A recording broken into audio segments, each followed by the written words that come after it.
Evo ovako, prvo upravnicu i kontrolora da dođe ovde iza, ovde kod poslovodstva, ispred, da nam objasne. Koji je danas dan, ja pitam?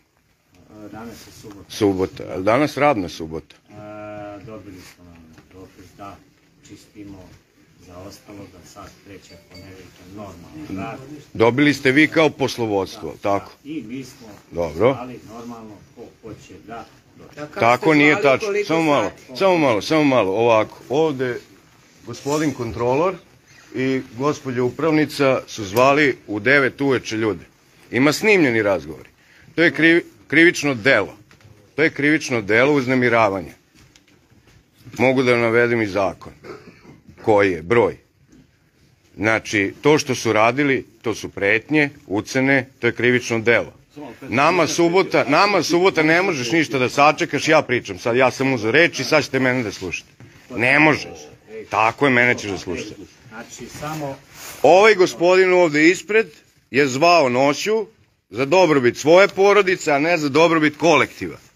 I ucenjivo ljude da dođu, ima snimljen razgovor svačiji. Gospođa upravnica je zvala šalterske radnike, isto ucenjivala. Hoću da mi neko odgovori ovde. Sad će da se prijavi. To će sve ovako. Krivično prijav.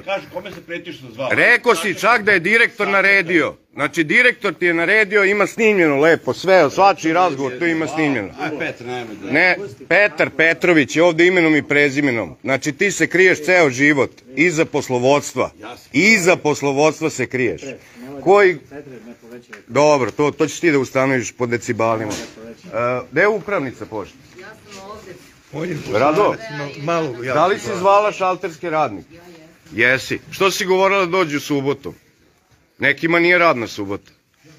Pa ja ne znam da... Šta? Nekad kad nemamo nekoga kome je radna subota da nije došao... Je li dobio neko radni nalog?